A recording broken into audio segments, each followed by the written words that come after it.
So within your story, you talked about, a couple key things that's important that I think everybody should pay attention to. One of those, you mentioned that even though a road was decided for you going down one way, you decided to take a detour, if you will. And that took a lot of courage, I'm sure, because it wasn't necessarily what everybody wanted for you. So can you talk about how you came to be able to make that decision and live with that decision and make that a success for yourself?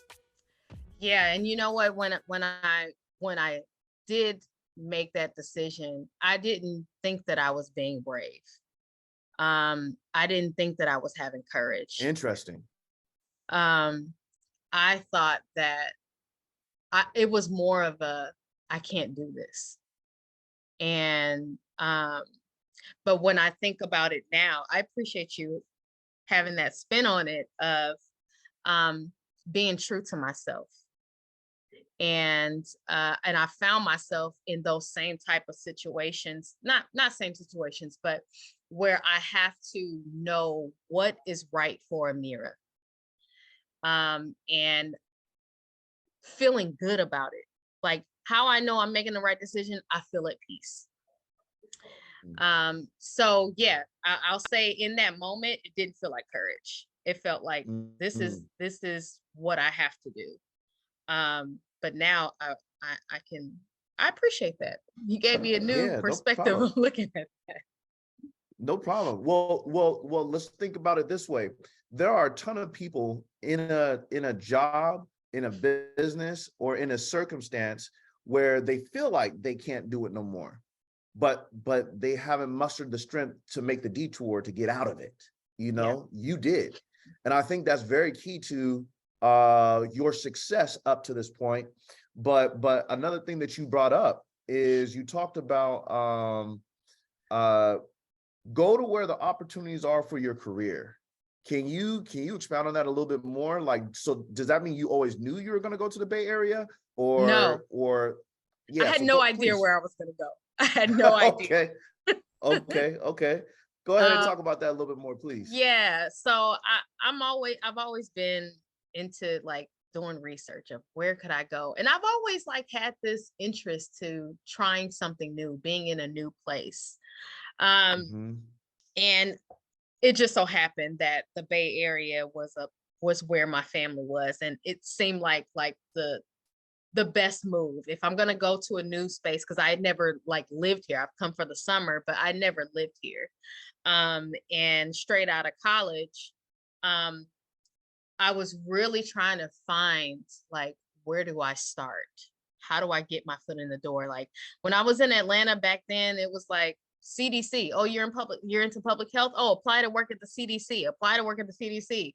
And it was hard to get into the CDC, And so I really so I did a lot of research about like where is public health? Like what are the public health departments, and looking up different types of jobs I could get. And that's where I honed in, and I was like, okay, San Francisco is it. And I'll tell you, it wasn't just me going to San Francisco. It was, so I was working at Delta Airlines at the same time.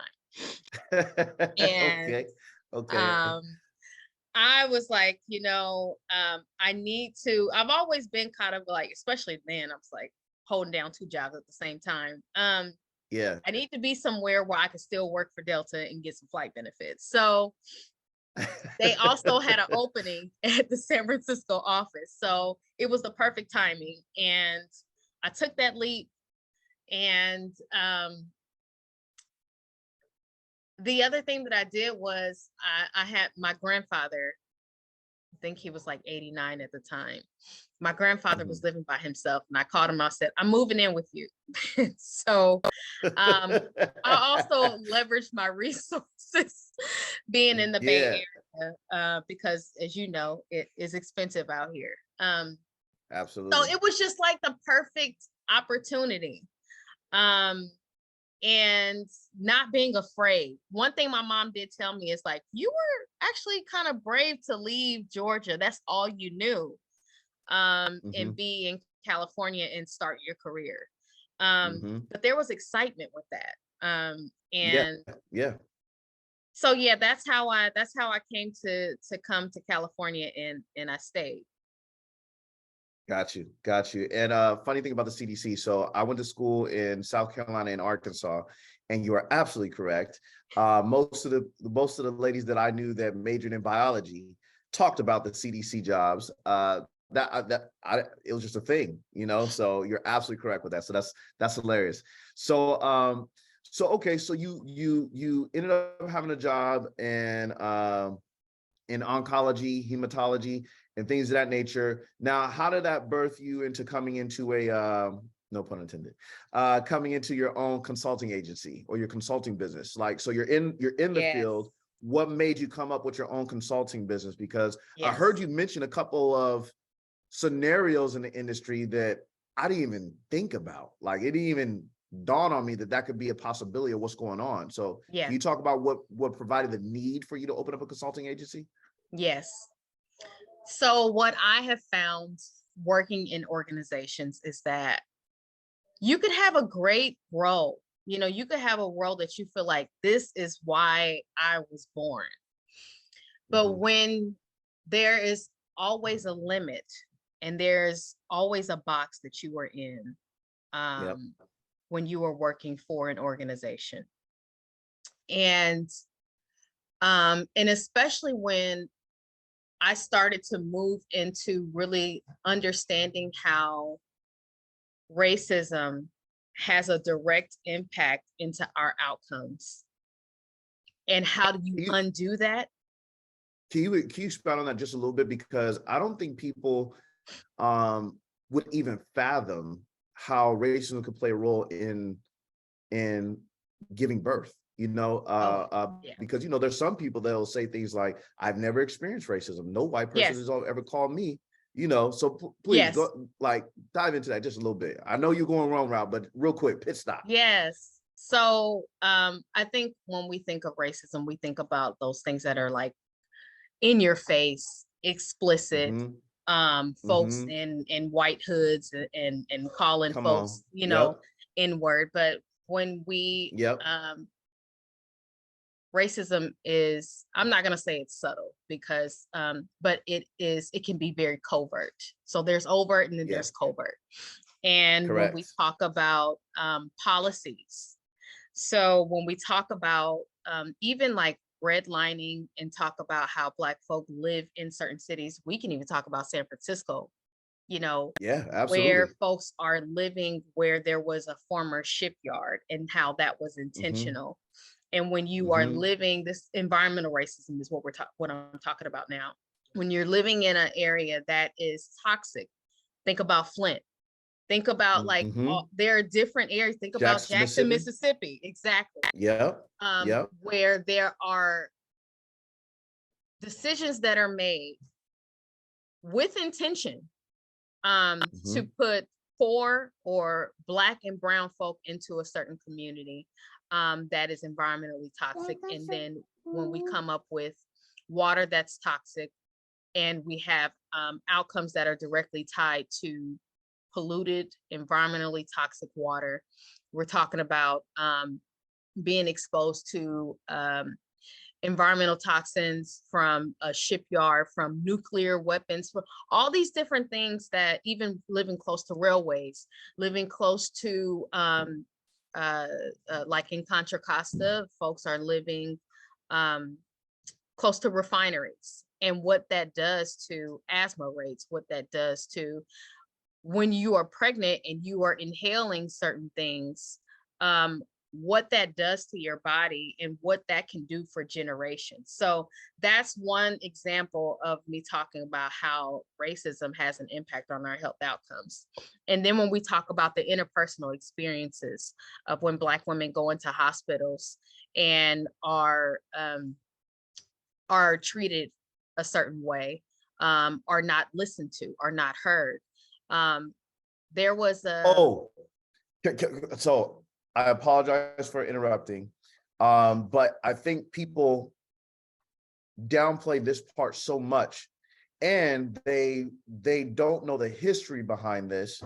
Um, Western medicine as a whole has been founded on the torture and this treatment of Black women.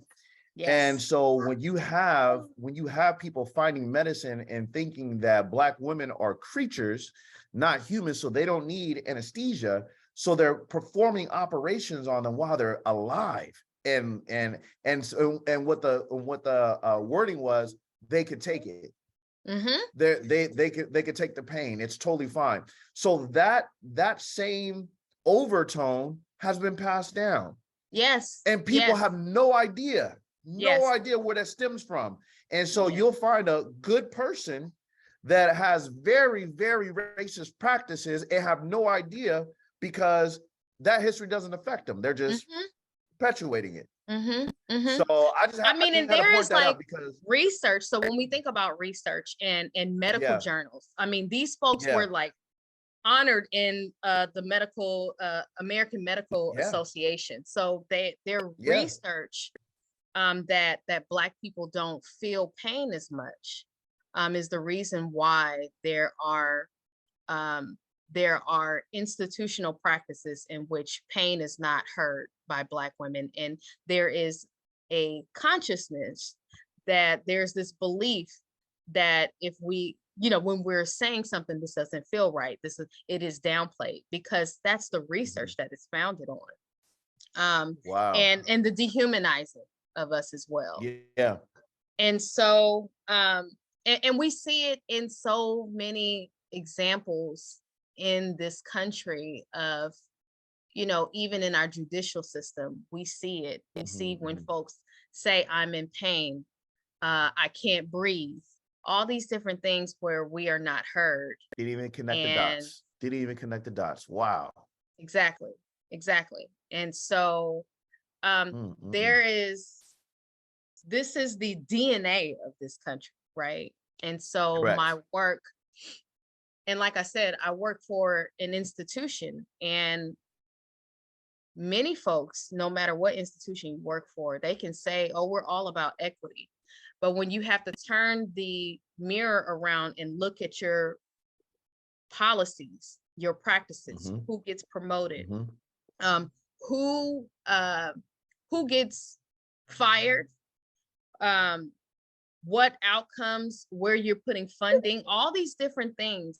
And you have to really, when you are trying to hold organizations accountable to really create meaningful change, to change these outcomes, there is not a desire to really change. They are built to work exactly how they're working. And so that's what got me to a point where I have to branch off, because there is a glass ceiling that I'm going to only be able to get to in this type of work that I want to do. 100%. And equity often falls on the backs of Black folk, Black and brown folk, preaching about why we need to change this, why we need to do this. And at the same time, we're still being cut by that same institution. We're still being harmed with our words fall on deaf ears, or we get leadership saying, okay, we'll do this, and then they don't do it. And because there's not a desire to really change. There's a desire to change to a certain extent, and then there's performative equity. And so that is why I decided to branch off on my own and to also take care of me. One thing that my partner always does really well for me is to remind me that I am in an institution, and that in order for me We're talking about life partner or business partner? My life partner. Okay, just checking. And business partner. So there you go. Right on. But as my life partner, one thing that he always does is always reminding me that your gifts have a limit with these organizations. And in order for your gifts 100%. To really come into fruition, you have to do your own. You have to go out on your own. And so that is what got me to really start to move forward with my own consulting firm.